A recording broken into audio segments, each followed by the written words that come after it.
All right. You're live. You're We live. are live, everyone. It's just me today. I'm just gonna go. I'm just gonna go tweak my Rumble, and it's all yours, Jared. All right. There's no Holly today, and we're doing a quick, just a little 1 hour show. So welcome to Political Head Trauma, where if Head Trauma have a podcast, it'd sound just like this. We got Dwayne's around and about, and Holly's not here. She just barely got back from the RNC, and they got in late. So she's burnt out. She's wiped out, and she pulled an all-nighter to get to the airport, or did all that stuff. So it's just me. So we're going to chat a little fun, chat a little talk, maybe chat a little not fun.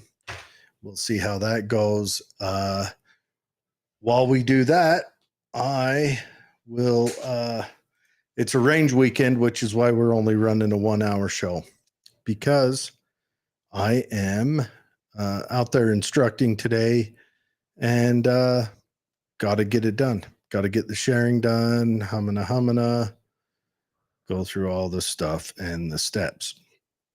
I don't know how many people will be joining us tonight, because everyone that normally watches, except for Sherry. Sherry, good to see you. Glad Holly's home. We're happy with that. Everyone that normally comes on and comments is out instructing with me. So, yeah. I guess maybe we should talk about the attempt on Donald Trump. Crazy. How do I put this? Sorry, got to do all these sharing. Take me 2 minutes. Bear with me. Almost there. Almost there. Okay. So, the conspiracy theory of all conspiracy theories. Yeah, let's you and me chat about that. Well, I can for a few minutes, and then I gotta run off and go have dinner. But perfect. But yeah, it's quite a story, isn't it? What is going on there? I don't know. Here I'm just going to give you a little perspective. I was 9 years old when Kennedy was assassinated, and then, of course, I was a lot older when the assassination attempt went on with Reagan in 81. But when I was a kid, I thought, if they can't protect the president, how are they going to protect me? So, the upshot of that is nobody's coming to save me. I'm going to have to be responsible for my own self. Yeah.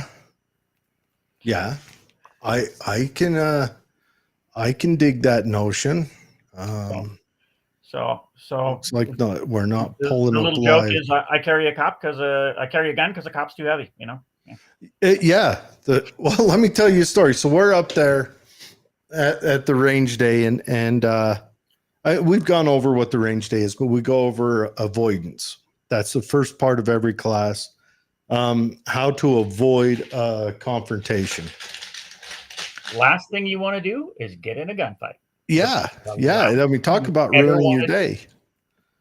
Well, one guy's phone pocket dialed 911.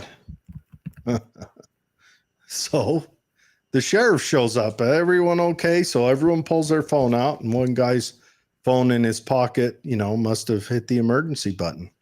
But yeah, it's good. We haven't fired any shots when I left. They've shot by now, but the first day you spend the whole time just going through the motions of everything. How to avoid it, and then what to do when you have to draw, the step-by-step stuff. If anyone's ever been through a pistol course or anything like that, you recognize that. But anyway, so that's where we were at when I left. But it's crazy. So he's up there giving a talk.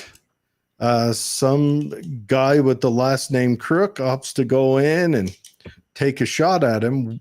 The hard part is that it seems like either it's the ultimate failure of the protective institutions. That one's just that one's ridiculous. The Kennedy one, moving target. There was lots of bad decisions made there also. Let's not pretend there weren't. To put him in an open top car. Put him in an open top. Well, they back in those days, they weren't afraid of that stuff. And they weren't. It changed the narrative. But this one was totally controlled. They only had to watch, I think if they were to look at it at most, 5 or 6 elevated positions. And they missed a big one. Seemed too easy to me. Yeah. It seems like if you wanted to think conspiracy about it, it would be awful easy to let your mind go, oh. Well, and they had recognized the guy earlier on, and he came in with a rangefinder. I mean, all of this stuff is coming out, and it's like, what the heck? And they're saying that the room he was in was, or the building he was on, was a building that was housing some of the security personnel, whether it was law enforcement or Secret Service. They're arguing back and forth on that. You'd have thought they'd have heard him crawling around on that tin roof. Seriously. And the one police officer goes out there. Oh, look, there's a ladder here. Climbs up there. There's a man with a gun. And he points his rifle at him. So the police officer backs off. But why didn't they have like a general radio connection so that they could go, someone's on the roof? Well, you'd have thought that the cop that saw him will back down and go, "Hey, get off there, do something." Yeah. What are you doing up there? And then, draw a service weapon and say, "You better get down." I don't know. It's just a mysterious story. Seriously, it's insane. It's mysterious. Here's the big question on that. Had they how do I want to put this? Had it been successful, what would our world look like then? Yeah. I mean, would the nation be thrown into like total chaos? Well, but that's coming anyway. From my perspective, my humble opinion, it feels like it. If Biden, if he's still in there, wins, we have disaster. If Trump wins, we have a disaster. Either way, and then it just makes my head spin, Jared. My head just spins. Seriously. Well, here's a question. So let's say Biden wins. Fishy or not, we're not going to argue about that. Let's say he wins. Do you think that the conservatives are inoculated to that, and so they think to themselves, okay, yeah, we expected this? Or do you think the conservatives go crazy? I don't know. All I know is things are not going to be pretty no matter what the outcome, and I may just find myself a little defensible canyon up in Idaho. Well, if Trump wins, we know that the left is going to kick off. They're going to explode. They did last time he won in 2016. Yeah. Remember, they kicked off and burned half of DC to the ground. Well, DC was just the start. No one talks about that, but they literally lit DC on fire. They set fire to the church across from the White House. That they did in 5/29 of 18. Was it 18? Yeah. But 2016 inauguration day. Remember they had that story where he burnt down where they burnt that limo to the ground, and the story was They did this to a poor immigrant because the limo owner was an immigrant. Yeah. They don't care. That's they didn't know who he No. was. And it was just a limo, and they burn it. They set fire to it. You know. Yeah, They no. really like torching cop cars. I don't know why, but Yeah. It feels like no matter what, the left is going to pop off. Well, yes, probably. That would be my opinion too. Yeah. It just feels like it. Let's do a real quick sound check. So we got coming on tonight, we got Michelle Quinn. She's running for Utah Attorney General. I'm excited to have her on. Okay. And I'm excited. Yeah, it'll be I don't think she's a Republican, although I've heard that she was a Republican at one time. But if she is, she's progressive Republican from what I hear. But I don't know. Well, Haven't met I her was yet. a Republican at one time too, but Who was? I was at one time. Yeah. You know what? I technically was a Republican as well, and then I became this independent animal I am because I don't think a party is available to save us. No, it is not.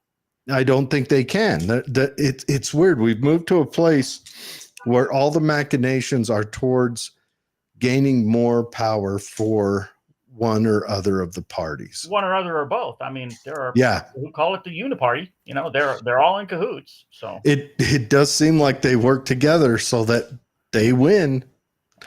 Well, let's just say if you go to a football game, your favorite football game, your favorite team, the political parties are the refs.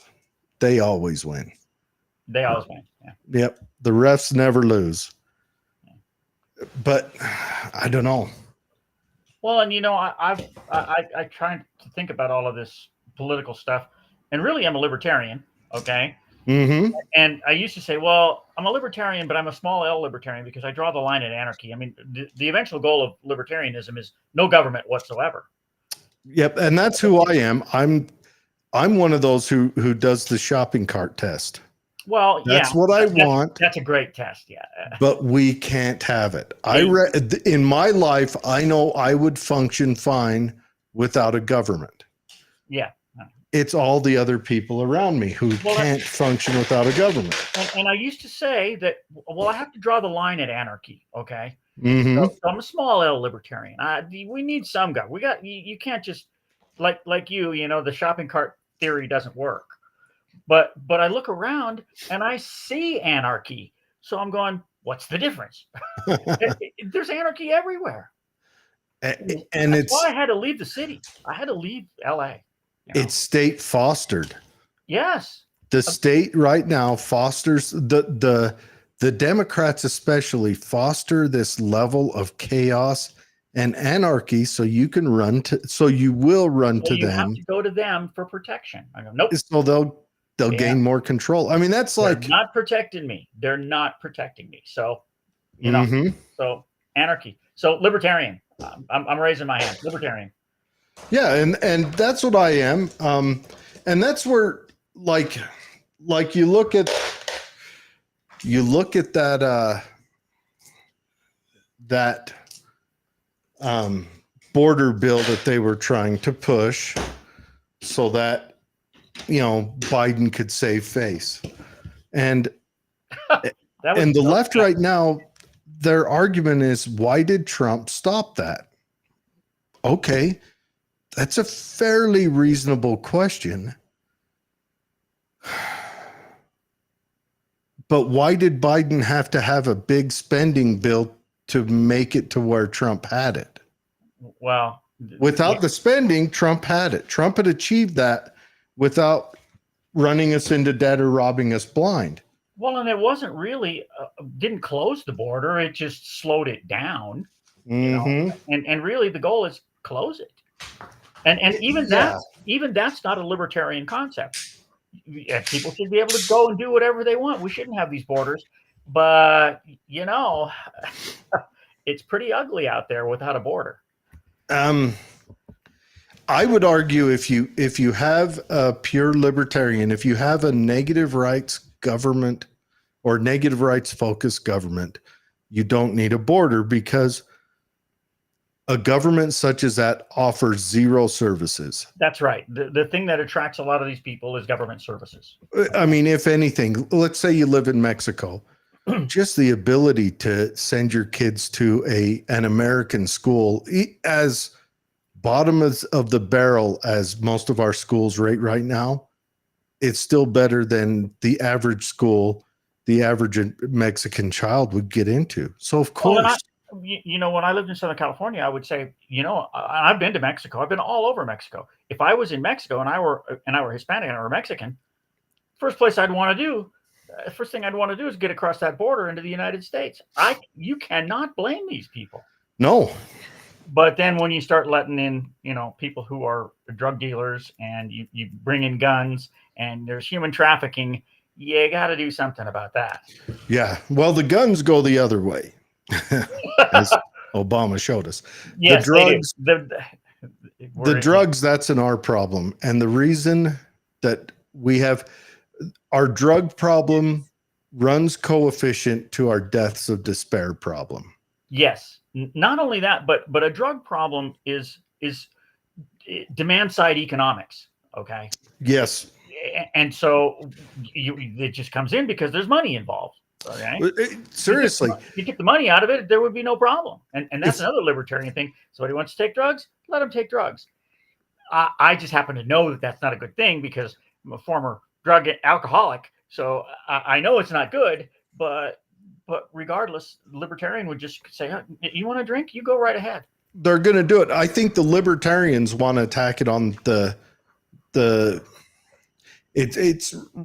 this confuses people when you say the negative side. Yeah.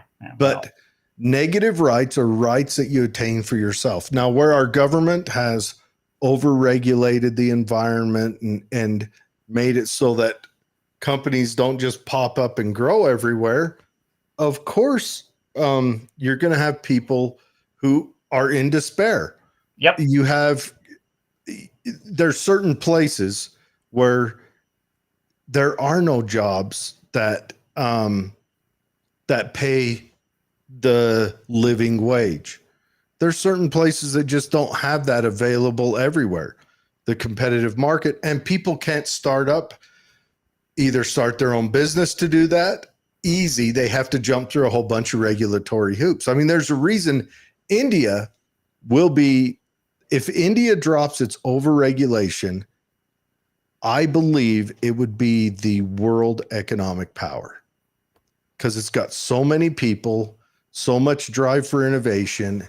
It's got a diverse, it's a diverse monoculture. Yes, it's a monoculture.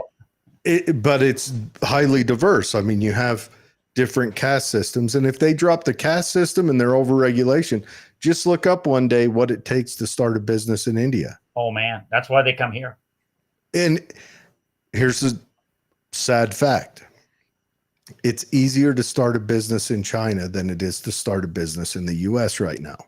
Yeah, well, regulations. Well, but you got to be a member of the Communist Party to have a business in China. All you got to do is sign up. That's it. Seriously. Well, yeah. I mean, that's all you got to do. So some of the richest people in the world are from China. They've made the most billionaires it's ever been seen. Of course, that's all the direct politically connected. I mean, it's the same thing Russia did when it collapsed. Yes, same thing that happened. Well, the oligarchs took over. Yeah. Well, the colonels, the generals, the majors, the KGB agents, all that. Yeah. They took control. I mean, I know a lot of people, Look, have good things. And yep, there's the guest. Perfect, because I got to go. All right. Hey. Always great talking to you. Always. Everyone say hi to Dwayne, and thanks, Dwayne. We'll talk to you later. See ya. All right. Now, Dwayne should be out of here. I keep turning it back on. Okay, everyone. We have Michelle. Hi.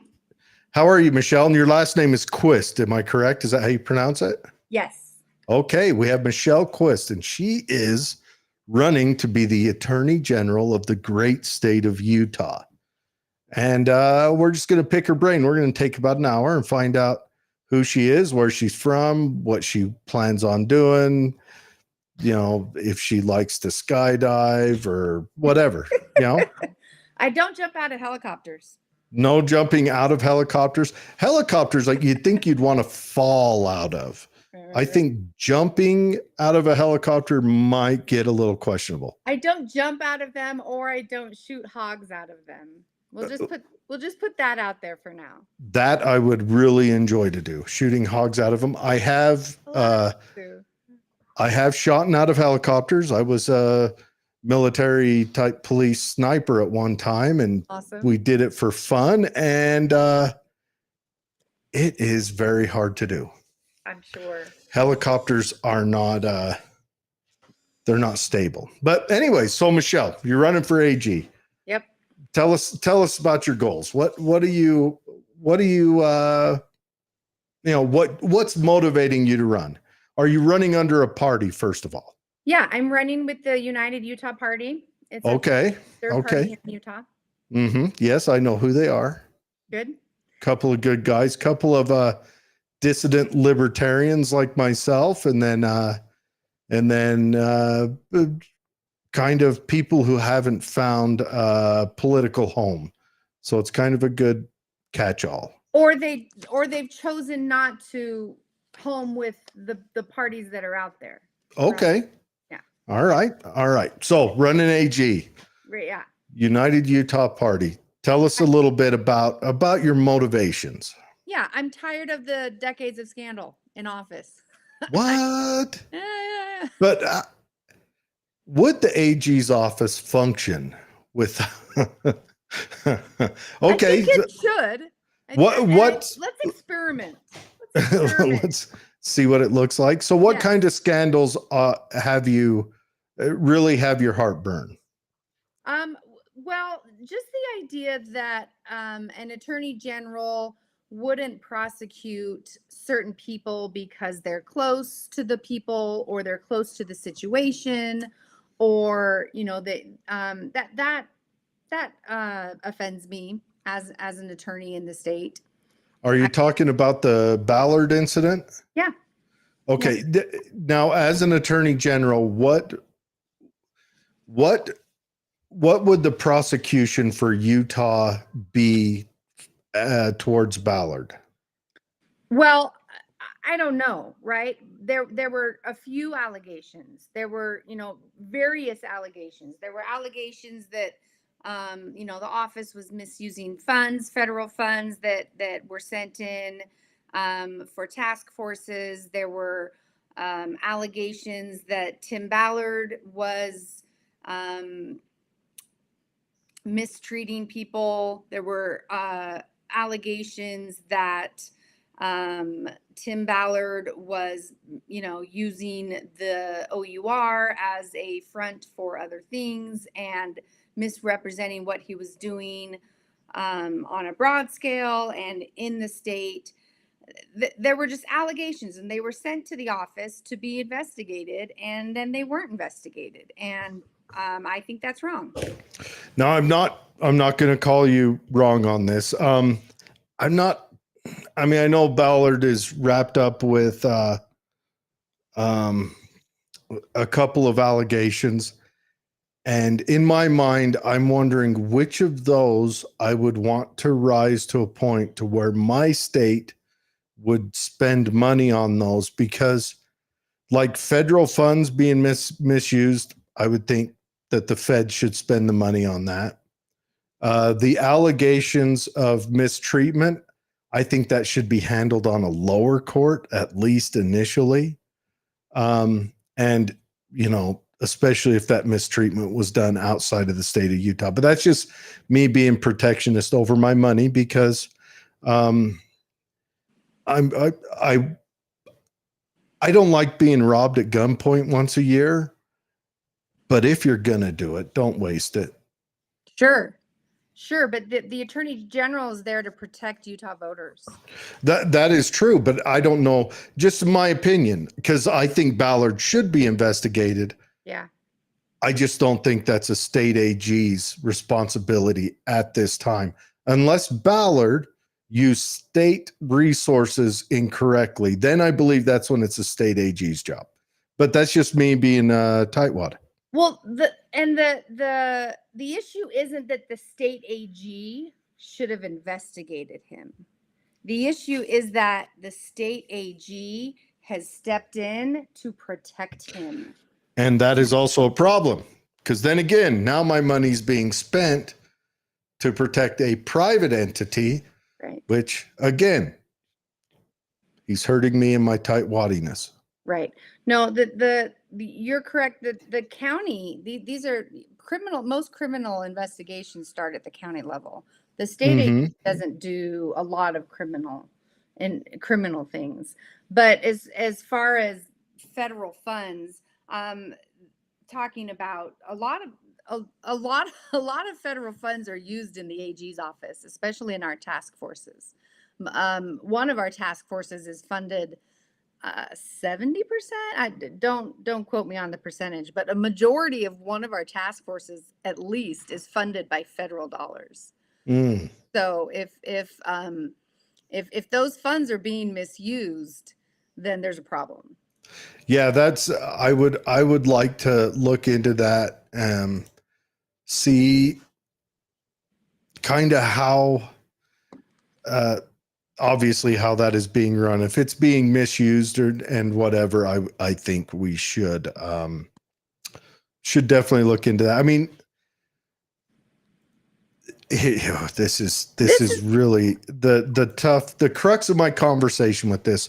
When OUR first came out and said, we want to stop the child trafficking and all that, I was fully supportive. And then talked to a few people who had some things to say about it that made me kind of go, it made me feel like it was a showboaty thing. Mm-hmm. And those were like personal conversations I had with people. And I was like, oh, okay, you know. And then it goes deeper and you kind of get this feeling like it was a front in a lot of ways. And even if it did good things, it had a front attached to it. So I do understand that. And is it too much to ask for, you know, kind of a purist initiative on something good once, just one time? Right. We have child trafficking issues. We don't need to go around the world to find child trafficking problems. We can stay right here and find them. And the Utah Attorney General should be doing just that, staying here in Utah and fixing child trafficking problems here in Utah. We don't need to go to Colombia. I wouldn't argue against, if we have child trafficking here in the state. I think I know, is it too early to bring back a gallows? Is it too early?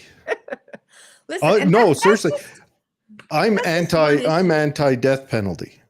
I don't like the death penalty. I agree. But if you're hurting kids, I can be swayed, you know, and it really wouldn't be hard. Like someone would kind of shrug and I'd be like, yeah, let's do it. Like anything else. But when you're out hurting kids, I don't know. I'm okay with that. But this is my problem with the scandals and the distractions in the Attorney General's office. It's like baseball. When the umpire is part of the game, becomes part of the game with a bad call that he made, something he's doing it wrong, right? You're not supposed to be part of the game. When sounds like you're talking about the NBA right now, though. Just saying that. I mean, Utah Jazz knows. Any of it, yes.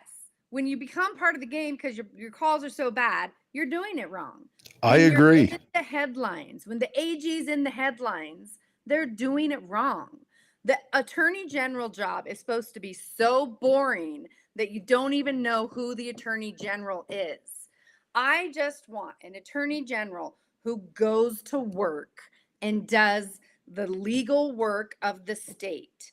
the biggest question I get on the campaign trail is, what does the Attorney General do? Why don't the people of Utah know what the Attorney General does? Because we haven't had an Attorney General for 3 administrations that's actually interested in doing the job and going to work and going to the office and sitting there and doing legal work and leading, not actually doing the legal work, because they're they can, and they should have the experience to do so, but they're the leader of the office. They're leading the attorneys who are doing the actual legal work. They have to be present in the office. We haven't had an attorney general who's actually present in the office for years because they're too busy with the national partisan politics. That's why I'm running on a third-party platform, because I want to cut off the national partisan politics. Sean has been too distracted with the partisan politics to get the stuff done in the office. One example, he promised to fix the e-discovery systems in the office. E-discovery in litigation is what parties use to share information back and forth. They're required to share the information, the documents. So that's like if the prosecution and the defense, before they go to court, they're supposed to share so they don't get a Brady violation or something like that. Yes. Okay. Or in a civil case, when it's just parties and it's not in a criminal matter, when it's parties going back and forth, you have to share your emails that you've sent that are about the case, or the documents that you have that are about the case. So you have to search through all of your electronic files and find the ones that are relevant, right? So it could be through, you're after searching through thousands and thousands and thousands of documents in e-files, and cull out the ones that are relevant. You have to know how to do that. You have to have the tech to do so. It's hard, right? It's technologically advanced. Are these like controlled documents where there are privacy, security issues involved? Absolutely. You have So to you do can't that. just That's use the Chat third level. GPT to dig it up. No, I mean, well, law firms are doing that now in the first review, and then you have to go through the second view and take the privacy redactions and the confidentiality. It's all that. So in January, a court issued an opinion that said the AG's office e-discovery was so unreliable because what was the word they used? It was just wholly unreliable. And I forget the word they used. Just basically, law firms in the state are using AI to respond to discovery, and our state AG's office is pulling zip drives out of drawers and saying, here's the discovery, your honor, we found a zip drive full of documents, here you go, here's the responsive documents. And Sean was too busy going around the nation, filing the election lawsuits and shooting hogs out of helicopters, which is fun, but not relevant to the legal issues in the office, that he didn't update and modernize our e-discovery methods. And we end up looking embarrassed and looking like idiots in this, January opinion that came out. And my point is, if we are suing social media companies like we are, Meta, TikTok, you got to know that they are represented by AmLaw 100 law firms. And those firms are using AI in their discovery, just like Salt Lake Law Firm. My law firm uses AI in our discovery practices. Are you not supposed to use AI? Hey, Madison, will you close that door and take Dozer with you? As long as you have the proper protocols in place, you can use AI. Okay, so it's effective. I'm saying it's a good thing. Yeah, I would think we're so modern. We're using AI, and the AG's office is backwards because we're not that doesn't modernized. surprise me. I mean, well, it's embarrassing to me. Well, theoretically, it should be, but let's take this in perspective. Okay. You know what? can you name me some government successes? In what environment? Don't care. Not off the top of my head. Yeah, I know. Now there are some trade-offs, but there are no successes. But that was a campaign promise. Sure. Okay. Now we're talking real politics. Tell me more. Look, and I agree. My issue with Reyes is he did seem like he was kind of running around the nation a lot. And I say this all the time. I want to move to Wyoming. Mm-hmm. Do you know what the governor of Wyoming's name is? No. I like that. You never hear about him on any news channel. All right. He's radically far right. And even MSNBC can't badmouth him. They would love to, but they go, who? Where is Wyoming? They don't know. I like that because I think that's how government should function, in the background. And that's what I want the AG to be. Mm-hmm. In the background, out of the headlines. I like that. That's a good idea. And in order to do that, you got to cut off the RAGA funds, is my theory. The what? The Republican funds. The Republican Association of Attorney Generals.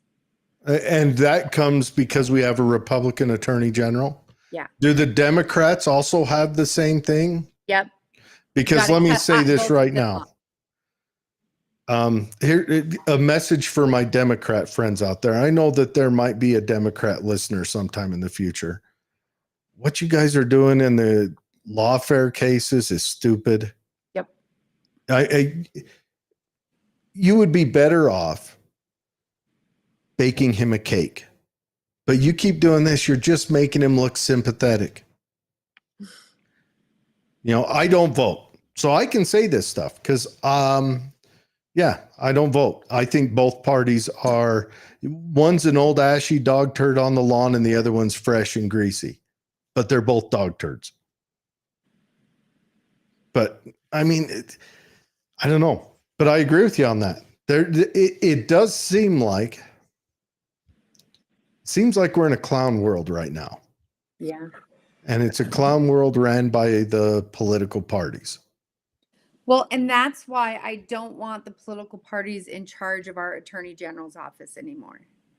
I'm trying to cut off the Attorney General's office from both of the political parties and the bosses and the purse strings that control those parties, because I don't want that. First of all, the money that comes in from the association is not transparent. You don't know the donors. You don't know who's giving. It's just these huge lump sum amounts, and there's no way to know who's giving it. So it's non-transparent money. And second of all, by being a part of those associations and by receiving those funds and being part of, having those party bosses, you're told where to file amicus briefs, where to join cases, what states to file in, and it's not independent. And I want the Attorney General in Utah to be more independent, to get to decide when and where to file lawsuits, and to have a transparent donor list. On that, a question. It's well known that there are certain courthouses that you seek out, certain districts and certain judges you seek out for partisan issues. Isn't that just an offshoot of that being the case? Like they feed each other. And if you do away with one, could we have major collapses because of the other? Or do we have to do away with both at the same time? Do we have to make it so every courtroom's a panel of 3 randomly selected judges and I don't know, a judge umpire? How do we look? Our system is broken. Yes, it's the best system on earth, but it's broken. So how do we control for that? Because what happens if we start having cascading problems? What happens if the Republicans do away with that side, the Democrats keep it, and they keep pushing issues that are light assaults on the Bill of Rights? Well, having an independent office doesn't mean that you can't prosecute those issues. It just means that the Attorney General in Utah gets to decide. Those issues are still there, and the Attorney General can still be just as aggressively going after those issues. And it doesn't mean that the Utah Attorney General that I wouldn't aggressively go after those rights and issues. It just means that there's no party boss telling me to, and there's no non-transparent funder telling me to. And it brings in a little more healthy conflict into our one-party state. Yeah, it is a one-party state, and one-party states have negative outcomes. That's for sure. I mean, I would argue if I had to live in a one-party state, I think right now with the political ideologies, a Republican Party state seems to be more functional than a Democrat Party state. I mean, there's a reason California is the 10th largest economy in the world, because it used to be the 5th, and the Democrats keep voting in radicalism. I mean, Washington, the whole West Coast is gone. Right, but our system was meant to have healthy conflict. Yeah, I agree. I believe me, I agree with you 100%. I think you need both push and pull. I'm just worried. I mean, on a deeper level, I think the whole party system needs to go. Well, it certainly wasn't there at the founding, and none of the founders, and all of the founders. Well, I shouldn't say all; those are very blanket statements. Yeah. Many of the founders feared the party system. Well, one guy spoke out against it vociferously. Yes. George Washington spoke out heavy in his closing, in his farewell address. Yeah, his farewell. He also warned against standing armies. How'd we do on that one? Anyways, but it seems like while he was giving that address, the rest of the founding fathers were in Philadelphia starting the Federalist and anti-Federalist parties. So we are a contradiction. Power corrupts. And it's crazy. I've got my crazy, no, believe me, I'm a crazy person. At heart, I'm an anarchist. I'm an anarchist, 100%. I just know we can't have it because I've driven through inner city Walmart parking lots, and all these dumb people can't even put a shopping cart away. Well, those dumb people need police, and they need babysitters and nannies. They need that stuff. Yeah. Where me, I know how to put my shopping cart away. I know I could be one, but I can't have it because the rest of people went to public school. I don't know what the issue is, but I went to public school and I put my cart away. See, you broke out of it. See? Yeah, I went to public school too. But and I have kids sitting in the car waiting for me. Yeah. There's lots of ways you can get around that. One, you can make it a teaching moment for your kids. The whole family pushes the cart away. Lots of things. I also instruct a pistol course. I love it when females come to the course. It's a defensive pistol. That's what I'm off the mountain right now, out of the range right now to have this interview, heading right back right after it. And I want every woman in America who doesn't have a mental problem or a drug addiction to, if not come to my course, go to a course, carry a pistol, because I'd love it if the assault numbers went to 0. Me too. What if our legal system could focus on burglaries and never have to worry, that'd be such a rarity, Yeah, I know. SVU would go away because they do real life stories and they'd run out of stories. They'd have to start making stuff up. And it's a fairly good show, but What if we didn't have to worry about that? It's my opinion. That'd be great. But I do think, I wonder if it, I know we're off on a debate tangent and we're supposed to be talking more about you, but I'm going to grandstand again for a second. I wonder if, as our federal government keeps defederalizing and gathering more power to itself, it gets to where the parties carry more value on a national level, and the ideals of the states and the federalism keeps losing value. So that's why you end up with governors and AGs who consider it more important to look shiny when they go to DC than it is to look shiny in their home state capital. I hope not. Seems to be what's happening. Well, that, or you just have AGs that are looking for the next thing. That just Well, they look try good. looking shiny on the federal level. Right. They're Because that's the using one that job. counts. They're using the job as a stepping stone. Mm-hmm. Which I don't mind, but I would like them to Find it. It'd be nice if they said, look how good I did in my state, not look what I did for the nation while I represented a state. I mind it because it's not what Utah voters need in the end, because they're still always thinking about what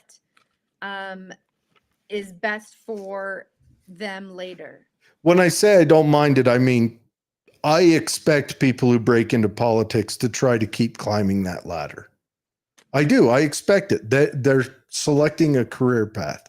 They're leaving the private market and going to the mafia market, and they want to climb that career path. They want to become made men, you know? And so I expect that, but I want to see them, not to rag on California all night, but like, look at Newsom. Newsom right now can come out and say, look at me. I don't look like a lizard today. Look how good I am for the Democrat Party nationally. How's he doing for the state of California? Yeah. You know what I'm saying? Yeah. Or I mean, there's Republican governors you can point that out to as well. I mean, because everyone cares about the federal advantage, because the feds have absorbed power they weren't supposed to have. Then we're picking the wrong leaders. We're still picking the wrong leaders. Tell me more.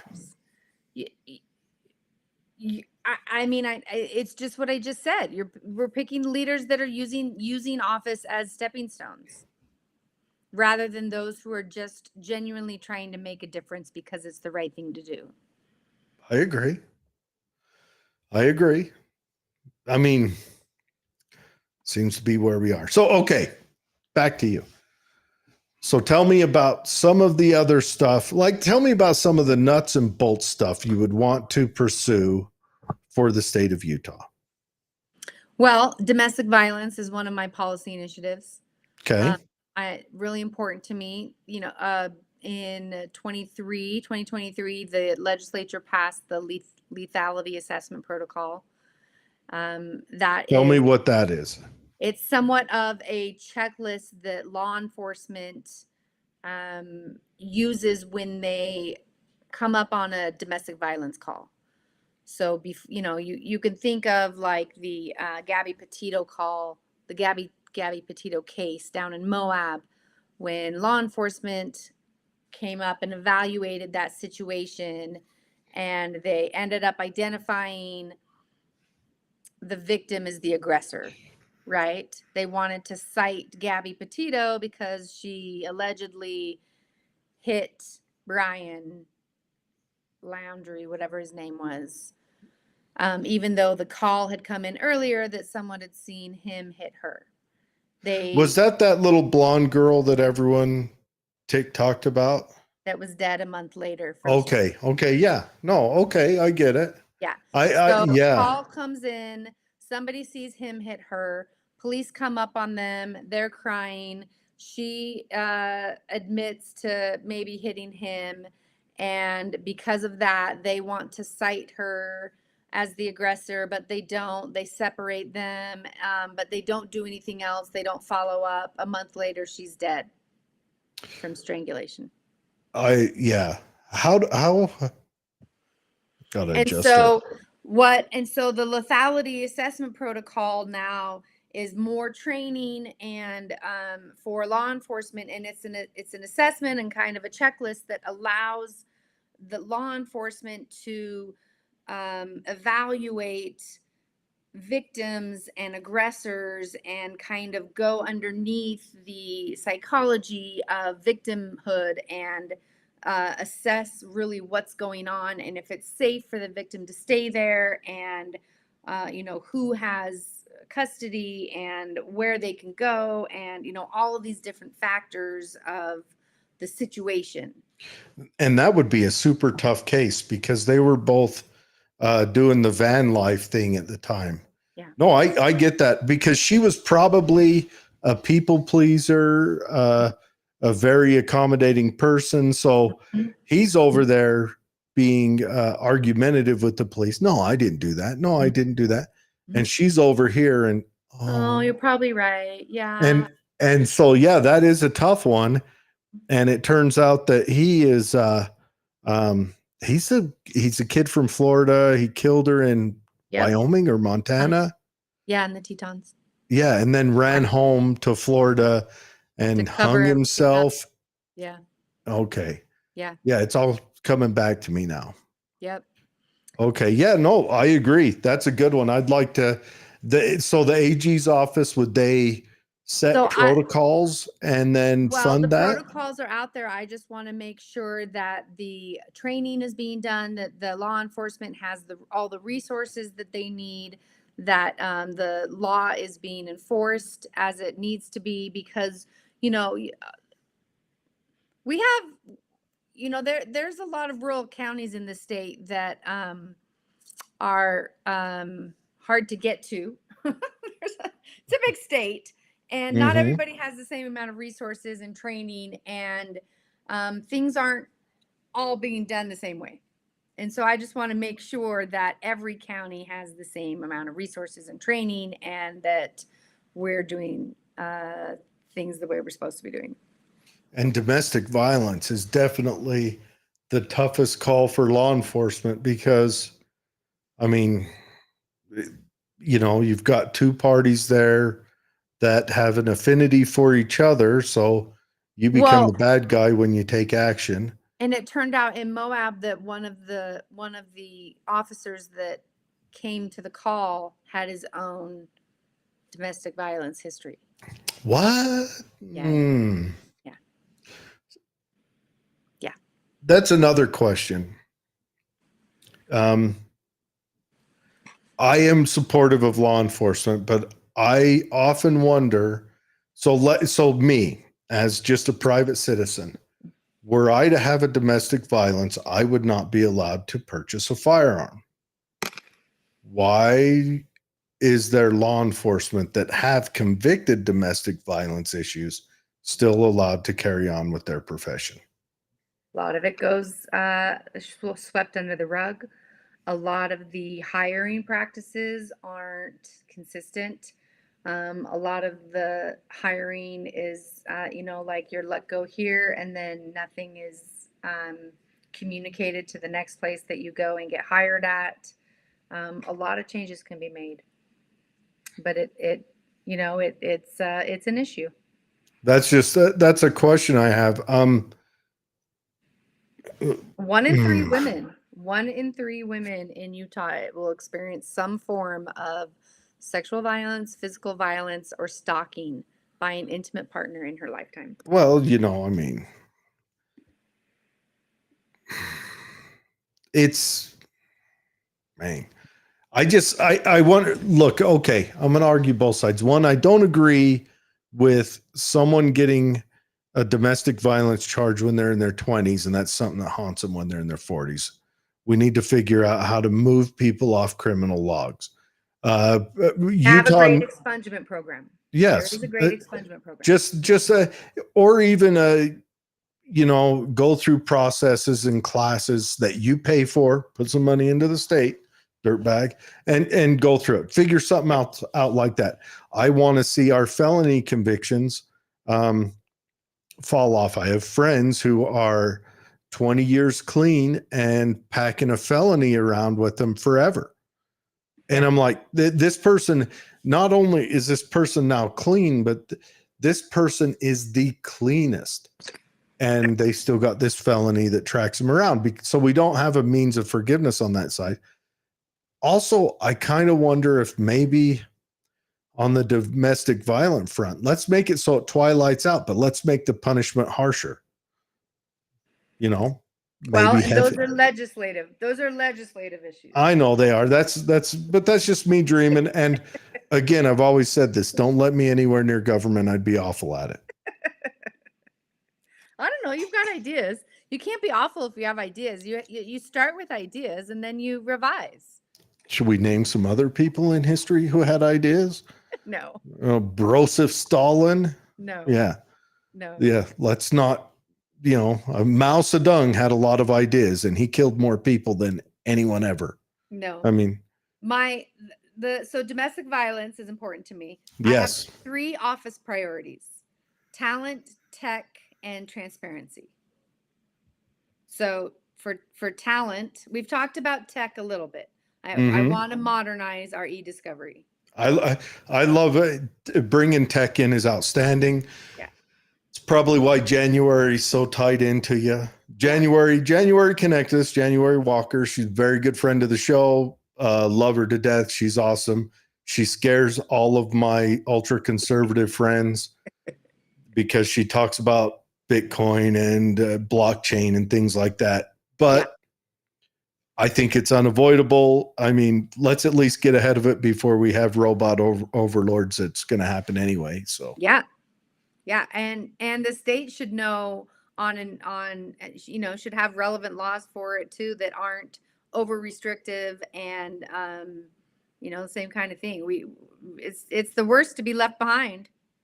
You have to know what's going on. I agree. I agree. So that's the tech side. Yeah. Talent. We have great lawyers in our attorney general's office. They have lacked leadership that is present in the office. We have a bunch of different divisions that don't have a clear vision, right? And then we train up our top leadership, our top attorneys, and then they leave the office, and then we turn around and we hire them back on a contract basis.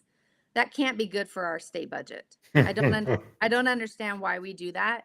And at first, I know it's because we don't pay them enough and they want to go out and get paid more, but that's not good for our budget. And I don't understand why we would do that. Yeah. How could you manage that? Could you try to raise their pay status or?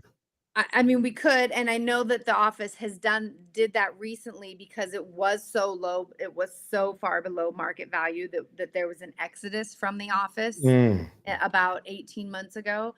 And then they did raise it substantially. There's still room for more. There's still room for a pay raise. But I don't know. The way to do it is not to hire them back. Make it so that when they leave, 3 months after they leave on a contract basis. Make it so that they don't have a cushy job from us, that they can count on. That if they want to work for us, they have to work for us. Yeah, our legal system is has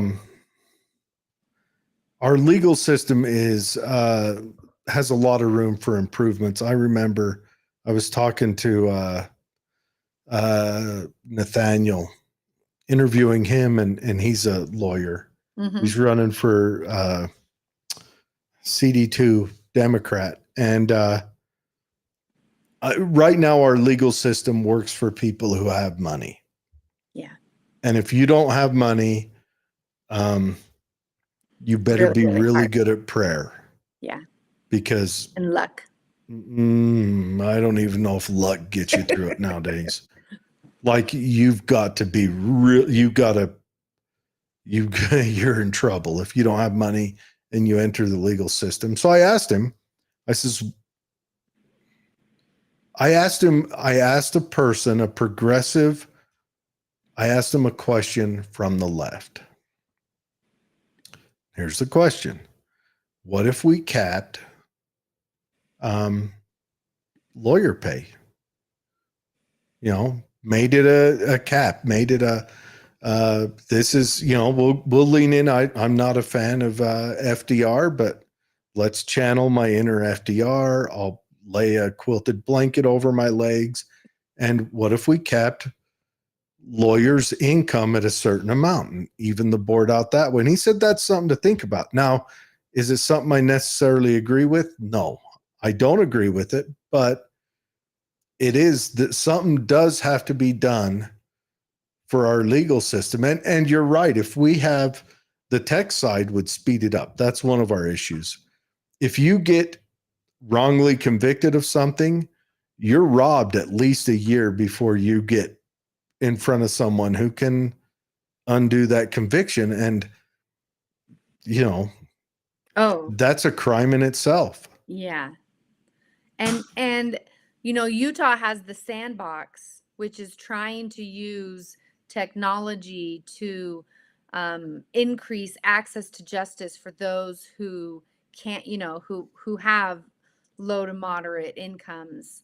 And the sandbox is a program that was started by the courts to allow different forms of law firms or ventures to allow attorneys and non-attorneys to work together to create services for legal services, to provide legal services, wherein typically ethical rules do not allow attorneys to partner with non-attorneys and share income.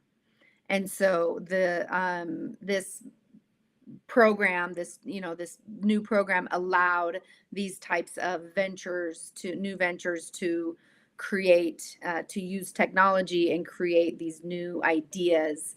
And a lot of them are using AI to, provide legal services in a low income. They do forms, and a lot of it is debt relief or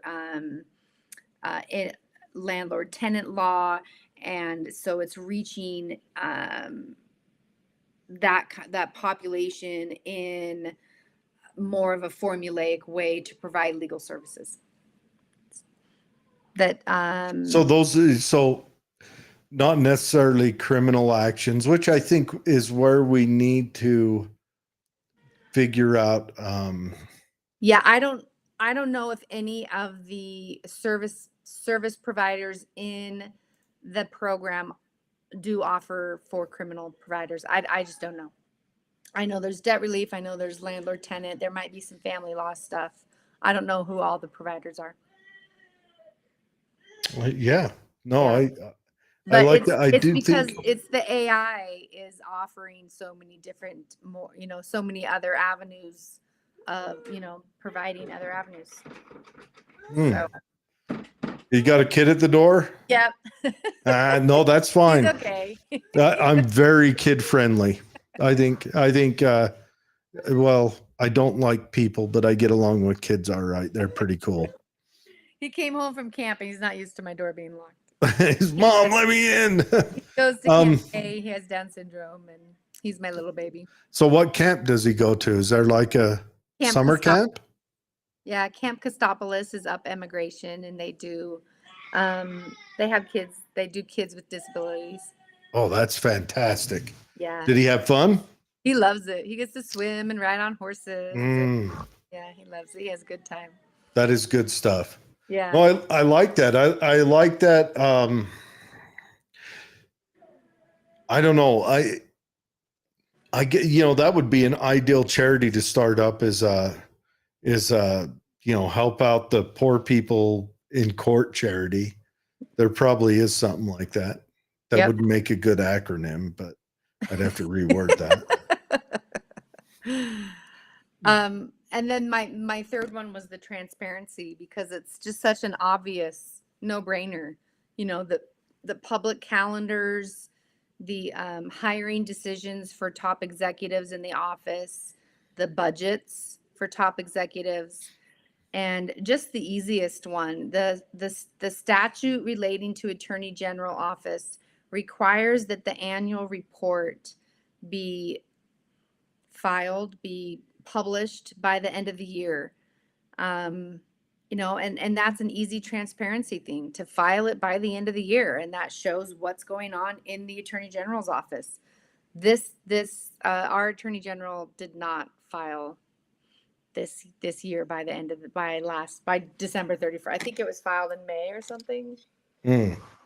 April, I forget the date. It was not filed by the end of. But transparency is such an important part of my campaign, because the office has lacked it for so long.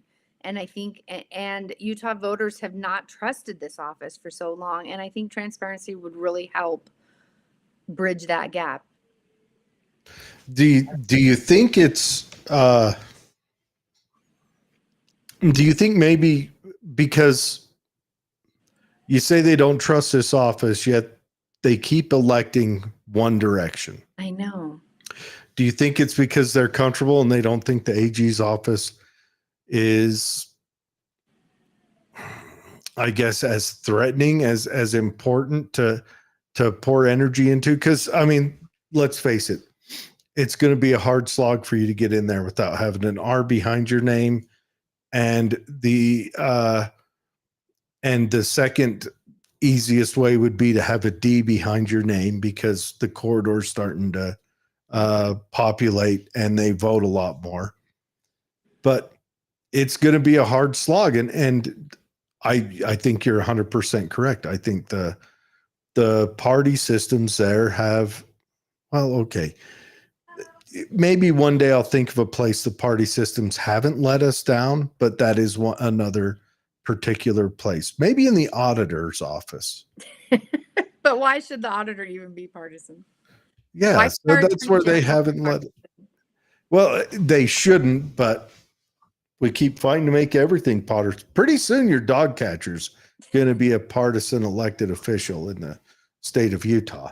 Well, like, think of the Trump trial in New York. The fact that we could undermine it was because this prosecutor was partisan. If the prosecutor wasn't partisan, we would have more faith in the process itself. My point. I agree with you 1,000%. Yeah. My point is, our prosecutors shouldn't be partisan. Let's start with the Attorney General. No, that's a good idea. I think offices like that where legal judgments are made, the treasurer, attorney general, and the auditor, those are places where legal judgments are made. You know, like actual criminal convictions can get handed down through the work that they do directly. They shouldn't be partisan. Yeah. Our judges aren't elected here in Utah. Yeah. Believe me, Twilla's found that out a few times in its day, that our judges aren't elected. Anyways, no, I agree with you on that. I like that idea. And I love the technology idea. I mean, the big concern lawyers have to worry about right now, how long before a program replaces them in the courtroom? You know? True. Yeah. Well, then you have AI in elections. Like, you know, we need to make sure that's being watched. And now you're giving me a new nightmare. Oh yeah, that's out Actually, there. I don't vote. So honestly, you have to vote. Why? Because it's engagement. If you don't vote, everybody else is voting. Your vote matters. Let me lay it down like this. Okay.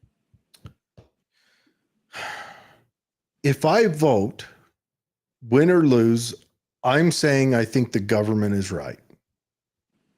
And I don't. Or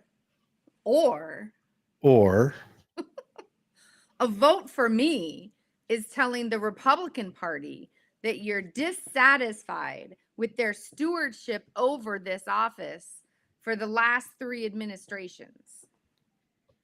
okay. It's also a vote for the best candidate on the ballot. Well, I vote local.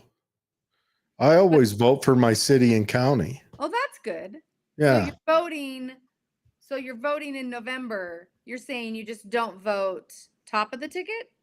Yeah, I don't vote beyond county and city.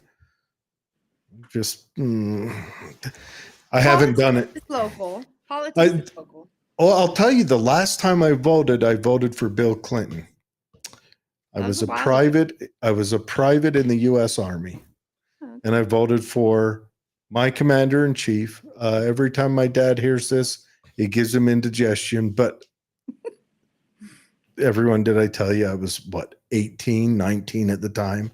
I mean, honestly, I had learned to wash behind my ears the day before. But and Bill Clinton, he did all right as president. He on the budget wise. Yeah. He just to talk about Bill Clinton, as much as everyone hates him, he actually did learn from he studied and learned from people that a Democrat nowadays would never study or learn from. I mean, he read Walter Williams and Thomas Sowell and what's that guy's name now that if I say his name we get canceled? Charles Murray. He studied and learned from them and implemented some of their ideas. And he said, I don't agree with these guys, but they make sense because they're not thinking emotionally, which, it's interesting to hear him when he talks about that. He was on an interview. It's wild. You're just like, man, if a Democrat said that today, the party would kick them out. If you mention any of those guys, you're done. But so, all right, technology. Oh, how to bring in talent. Have you thought about duct tape? I'm thinking they sit down at their desk and you just quickly make a few laps around them to their chair. They're starving for good leadership. They want good leadership. They love their jobs. Being a government lawyer is a good gig. Yeah. Okay. Yeah. You don't have to bill 2,200 hours. Yeah. As long as we can get the pay up to market, you get you get government hours. As long as you have a leader who is honest and ethical and cares about you, that's a good gig. Is it possible? Is in the pay structure right now, is it possible to get the pay up to market? I think so. Or would you have to try to write a whole bunch of grants and stuff? No, I think it should be. I mean, I haven't seen the budget, right? Like I haven't sat down with it, but I don't know. There's always house cleaning when you go in. Yeah. When someone new goes in. That's a tough one because, I mean, when you hear how much the contractors make, oh, wow. That's pretty wild. And I don't know why we're contracting out all of our big cases because we have really good attorneys in office. Yeah. What cases is the actual state of Utah taking on lately? Can you think of any off the top of your head? Every case you see in the news, the opinion that just came out about redistricting, that's AG's office. Every time that the state is sued, that's the Attorney General's office that represents the state. Well, is the AG's office there to defend the state in lawsuits? Yes. I mean, Is there any cases that the AG's office is pursuing? Oh, well, the AG's office just pursued to stop the new Title IX regs. Okay. And they won that. The AG's office does. And what are your thoughts on that? That one's a contentious issue. Now's where you make or break with the audience. I would not have filed that case. No? No. What do you think about keeping the sports separate, male and female. I would enforce the law as the legislature passes the laws. Okay.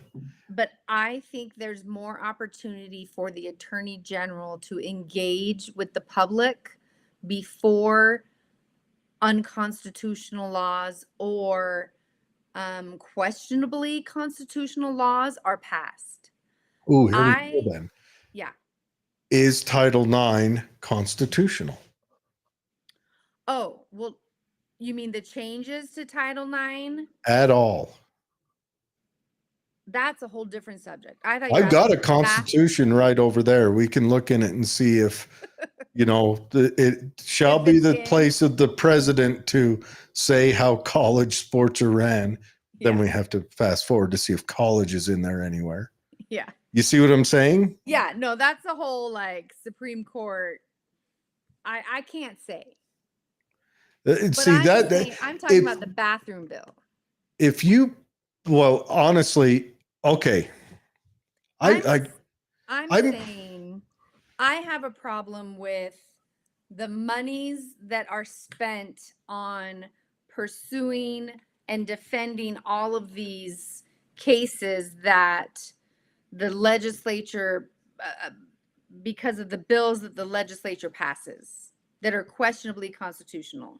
So not Title IX, I'm talking about the bathroom bill. So the legislature passed the bathroom bill. Tell me about the bathroom bill. So the bathroom bill, questionably constitutional. We knew it would get, we knew we would be sued over it. And the legislature. What knew was they the would be sued bathroom over it. bill? Oh, the bathroom bill said that it defined gender so that transgender individuals could not go in a bathroom of their, they had to go in bathrooms of their gender at birth. See, I think that we're going to find out in 10 years the damage we've done to kids. Right. We're going to find out some damage. But we're going to see lots of cases in the news of family annihilations, and we're already seeing them. And my point is the attorney general has been quiet and silent on all of this. But I kind of agree with them on that because, do I want a legislation that says, do I want to write a law that one, you have to be a weirdo to enforce, right? You have to be a weirdo to enforce? Yeah. What do you mean? Okay. So you have to use the bathroom of your birth assignment. So let's say a young lady decides to become a young man, 14 maybe, wearing basketball shorts and the hat's on sideways and the shirt is too big or skinny jeans, whatever. I don't know how young men dress nowadays. But because of that, this young lady dressed as a boy, possibly looks like a boy, all evidence is showing a boy, wanders into the young lady's bathroom. How's the outcome of that morning? Well, they would go into the stall and just use the bathroom and then Sure. leave the bathroom. I'm just saying that we're at the mall, right? We're at the mall. I'm getting my Haagen-Dazs. You're getting your creamsicle soda, whatever, right? Bathroom full of 14-year-old girls. And in walks a presenting 14-year-old boy. Oh, right. You see what I'm saying? Oh, yeah. Okay. No, I know. I mean, it's how not do a you government building, so that it doesn't apply to the bathroom. even then? Okay, we're in a school. Yeah, we're in a school that doesn't have any of these transgenders going on. Single bathroom. But it's a football game. So the visiting team's there who has a group of 3 young ladies that now dress like young boys. They wander into the girls' bathroom. You hear the squeals of the cheerleaders, everyone thinking it's a one situation when it's not. Right. How do you? So No, that's I why. know. That's why I think Biden set a landmine or minefield and then turned around and walked back through it. I'm like, what are you doing? Like that's something. If they handed me a 10-foot pole and said, "Will you poke that up?" No, I'm not touching that with a 10-foot pole. But the I'm not- opportunity was to engage before the bathroom bill was passed. So the public could engage more with the legislature. The opportunity was for the attorney general, the top law enforcement officer in the state, to say, these are all the things that could happen. Title IX funds could be at risk. This could happen. This could happen. Airports could be at risk. Blah, blah, blah could be at risk. These are all the things that could happen. This is how much money we're going to spend defending the lawsuits. These are all the things that are going to happen. As the top law enforcement officer, this is what I'm going to have to do to defend this law if the legislature passes this public. Now you can go talk to the legislature about what you think about the law. Yeah. Or he could just say, how do you want this enforced? Seriously, how do you enforce it? He has to enforce it. How do you enforce something like that? I don't know. It's so bad. How do you enforce it? Do you have an Adam's apple? Enforce it. Make the legislator enforce it. I don't know, but either way. Now I'm going to say this outright. They find the school. That's how they enforce it. I'm going to say this outright. The damage that has been done from the cultural Marxization of our teachers is unparalleled. And this is all a part of that. This is something I'm telling you, we're going to be chewing on this in 20 years. And they're going to write about this like in the history books. They're going to think we are crazy. They are. And I'm not anti-LGBT, whatever, but they're going to be like, you let them do what? You know what?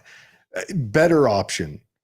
Put everyone in the exact same school uniform. Everyone. You can wear blue shorts, white polo shirt, boy or girl, don't care. And then you just have those French style bathrooms with stalls and one sink. That'd be a much better option. But that still introduces more problems. You're just introducing more opportunities for hazard. That's what happens when a school security guard roughs up a little teenage transgender boy in the girls' bathroom over this. Not good. How do you deal with that? Not good. Does the AG's office now take on that case? Or does the security guard just get washed out? Which is probably what will happen. Let's face it. The lambs are made to be sacrificed, and that is a sacrificial lamb. No, I agree with you on that one. But, that Title IX one. No, that just, I don't know. I hope I live long enough to read what the history books write about this time. Look at the study that came out of England. They finally got a non-biased person on it, and he went, we did what? Oh, okay. And all of a sudden, everyone else is shutting that crap down. They're turning that spigot right off because that's just a whole bunch of hazard. I just want an attorney general willing to stand up here in the state and say, just willing to stand up and say what's right and engage with the people, even when it's might not be for the benefit of her career. I like how you threw the her in there. It's a good subliminal message there. No, I agree. I would like to see that too. I'd like to see someone take on the job as the legal shield for the state. That'd be good. Yeah. We do have some comments here. If you're willing to Sit through them. Sure. FJB, enough said.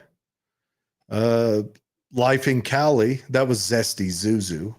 Life in Cali says President Trump will win. And Okay. after last Saturday, I think there's almost no question about that. That kid, that atrocious action. I don't know. I hope this is a wake-up call for everyone thinking partisanly in the country to say, wait a minute. Everyone right now, everyone go get Jonathan Haidt's The Righteous Mind and read it. So at least you understand the people on the other side of you and understand that they're all meaning well. They have their mind thinks different than yours about what they mean. Yeah. So they're not bad. I mean, they think their thoughts are their good. Yep. Jeff Adamson. Jeff says the answer is more states' rights and much less federal infringement. If there is no federal arm twisting, then states can deal with what's important to citizens of that state. And I'm 100%. I'm a big 10th Amendment guy. I think if we want this nation to last another 40 years, there's two routes. We can lean on the 10th Amendment, and I think we'd eke another 100 years out of this country. Or we're going to have a Caesar moment. And we need to, there'll be stories written about whatever his name is crossing the Delaware or whatever, the Mississippi, because that's where we're headed. Because you keep having these large federal grabs. I mean, our founding fathers were genius when they set up a dream where you could have 13, now 50 little petri dishes that you could move somewhere where you fit in best and mold that to that place. And then someone else could move somewhere where they fit in. And so you could remain a nation and still live your way of life that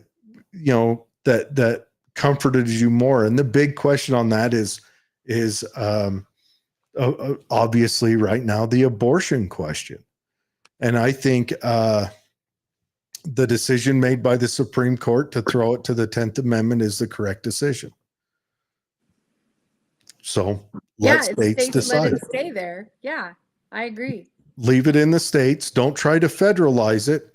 Leave it in the states. I mean, me personally, I'm pro-life. I would like to see a state that says, ideally, if I were to lay out my ideal design on how abortions would be handled, it'd be abortions are a private act only. The states will offer no subsidization, no funding, anything else.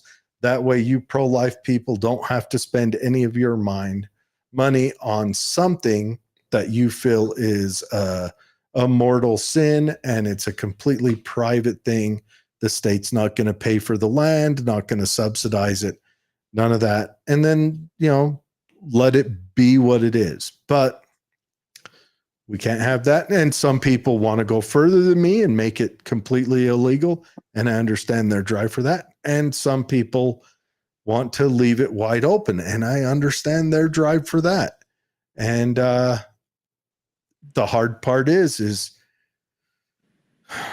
yeah, how do you maintain civility when the separations on an issue of that importance is so distinct?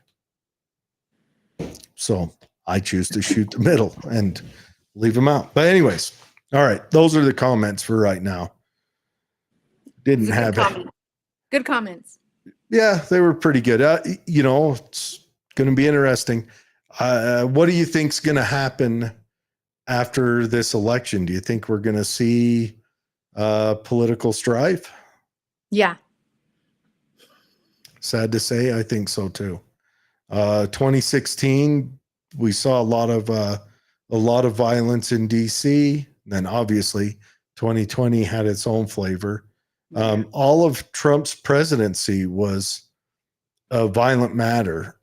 They don't talk about it, but remember when they stormed the White House? Riots. Yep. Yeah, they stormed the White House. They lit that church of whoever on fire. Front. Yeah. They used riot gear every time there were demonstrators. Yep. There were 74 police, 74 or 34. I don't know. I'm making up numbers here, guys, but there was like multiple dozens of police officers injured that day. And you don't hear about it. It got shuffled under the rug. And then, of course, you've got January 6th, which is the day that will live in infamy. I mean, it was worse than, Ground Zero, Nagasaki or whatever. But, I don't know. I don't know how we make it. I've mentioned on this show before. Stay local. Yeah, vote local. And don't go to cities. I don't go anywhere near cities unless I have to.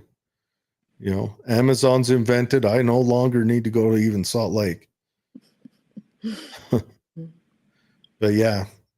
All right. Anything else you want to cover before I cut you loose? And I want to chat with you again.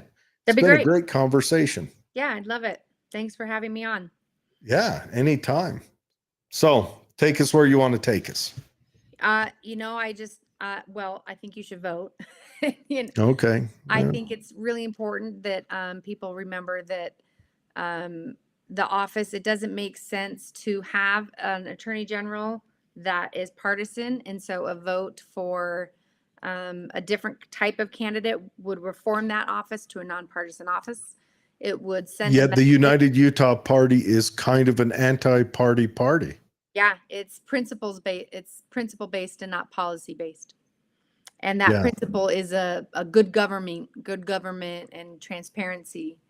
And that's why I thought it would be perfect to host the Attorney General. Okay.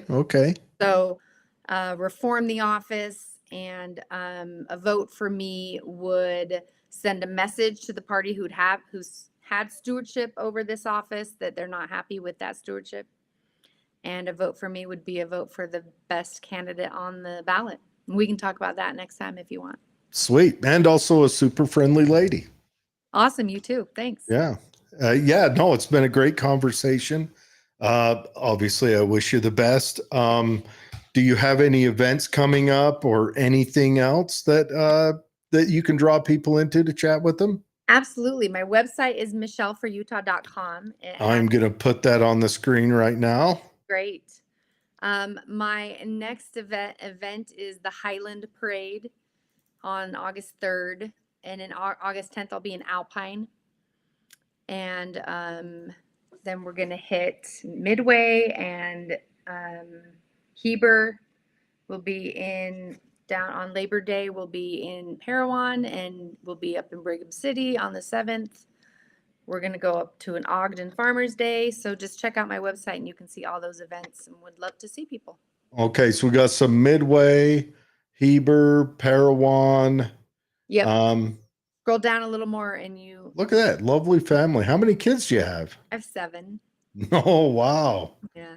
That's a good looking family too. They're good kids. Okay. So we got your office priorities, of course, talent, technology, support law enforcement, decrease domestic violence, stop youth. I don't know how you do that. Good luck. I don't want our kids to be criminals. So I don't want them to either, but I don't know how you do that. Well, education and saying hard things out loud. Oh. I can do it because I'm a mom of teenagers. I can't even imagine what those classes would look like. Goodness. Okay, yeah. So, and down here, upcoming events. These are places you're going to be. Yeah, that's a little old. Go down a little more. Okay, so we got to go to the actual date we're running with here. Yeah, there we go. Okay, so we're in July. Is it? What do we got here? Yep, July 27th. Yep. Okay. Price, Internation, Highland Grand, Alpine Days, Midway, Swiss Day, Parowan, and Brigham City Peach Days. Very good. Yeah. All right. Right. That's Yeah. just Hey, people. I really do wish you the best on this. I know Bless her that. heart. What's that? Bless her heart. Oh, the person trying to stop teenage boys from doing that stuff. Yeah, that's a good luck, man. I think if you can stop kids from just being on their phone 27 hours a day, Yeah. if you could make that happen, that'd be amazing. It's hard.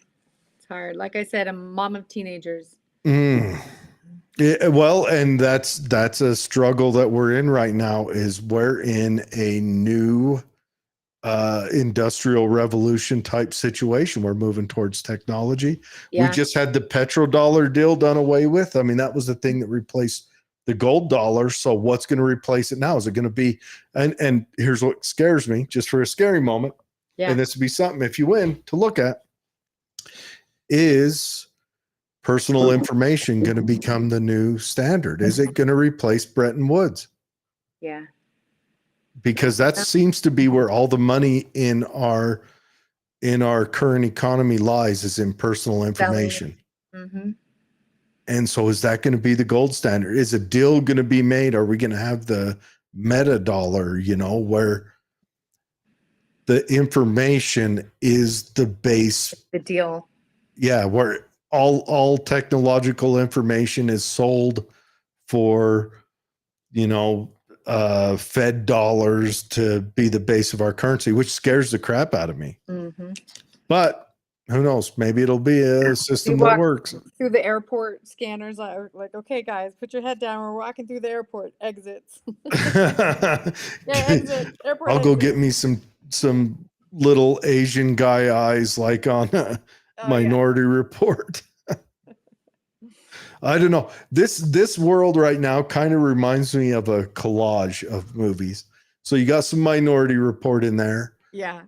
But you also have Demolition Man, where they're making that ultra safe world built around you, and they're putting up guardrails for adult men, Yep.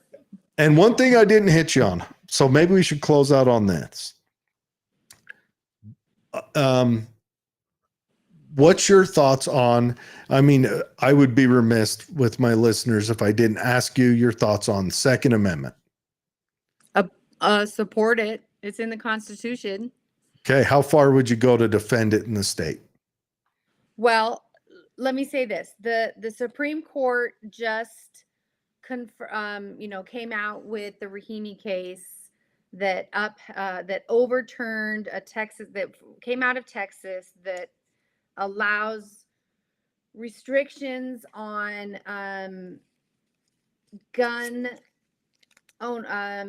temporary restrictions on gun, not ownership, but possession, for those who have protective orders for domestic violence.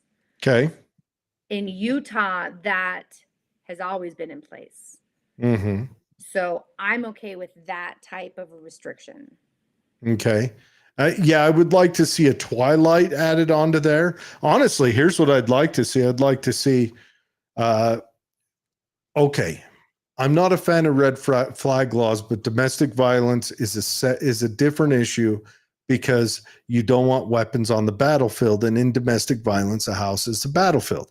And it's set within a court order where a court has made findings. Yeah. There's some sort of due process involved that I like to see, but I would like to see something set up where, okay, we'll call him Mr. Dumas. Mr. Dumas, you put yourself in this situation.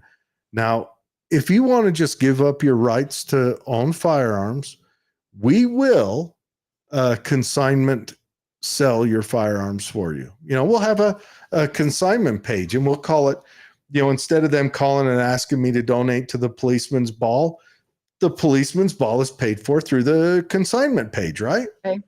Let's do it. And so his guns can be sold on consignment. We'll set up like a year out. He has a year to make that decision. But then we'll have a series of classes that they take, And within that year, they have to start off with the first class. Let's make it the cheapest, quickest one, one day. Because to get a divorce, I have to pay, I had to. This was 25 years ago. I had to pay $400 and go to a parenting class. So if he wants to get his guns back, and I think that the spouse should take it as well. And there should be a class set up where there's 2 joint classes that talks about domestic violence is bad and we shouldn't do it and all that stuff. But there should also be a class for the victim where they go and they learn to recognize if they need to get out and then they come to me, you're right. And I teach them how to deal with domestic violence permanently if it's needed. Sure. Only if it's needed. But, and I think that would be a way for them to earn their rights back. So they can't get them back quicker than a year, but they have processes to get them back. And hopefully we can make a responsible, mature individual out of them. Sure. I think those are even more restrictive than anything in place right now. Yeah. Well, I don't yes think it's and laid no. out like that. There's no timeline right now. It would be more restrictive in Utah, though. When your guns are taken away for domestic violence in Utah, they're gone. That's it. If you've got a lot of money, you can probably pay for a lawyer and get that stuff taken care of. But again, that's, the 2% of the population in Utah who could openly afford to do that. So I would like to make processes because I am a firm believer in an armed nation. But I'm also a firm believer that a household should never be a place where people feel fear ever. Not kids, not spouses, not the dog. I think, if there's one place that you should strive to make a safe place for the people in your life, it should be the roof you pay for. And that's just, you should make that a policy. You don't yell, you don't become erratic. Or kids don't become that way up, I don't know. Just my opinions, wishful thinking, I guess. Yep. Everyone, this has been Michelle Quist. Where are you located at? Salt Lake. You're in Salt Lake, okay? And if you want to check her out, it's michelle4utah.com. Go check her out. You can reach out to her, send her messages, ask her questions. Donate money, request to get probably a yard sign, donate time, anything else. She's been a very pleasant conversation, and I hope to talk to her again, and I wish her the best of luck. Thanks so much. Thank you. And you have a wonderful night. I certainly will. You too. All right. Bye-bye. Bye. All right. Goodbye, everyone. We will see you guys next Friday. It'll be a full show. Holly didn't make it on tonight because she is racked out, but hopefully we can get her on next week to tell us about, what she thought of the National RNC, how that went. Did she try any good food? Did she get to shake Hulk Hogan's hand? Because that would have been way cool. Thanks for watching us, guys. Thanks for joining in with us. Thanks for the comments. Again, the usual crew is up on the range where I'm heading to now. So wish me luck. I'll get there just in time to do a couple of hot shoots and then a good night fire. So you guys have a wonderful weekend. Everyone be safe.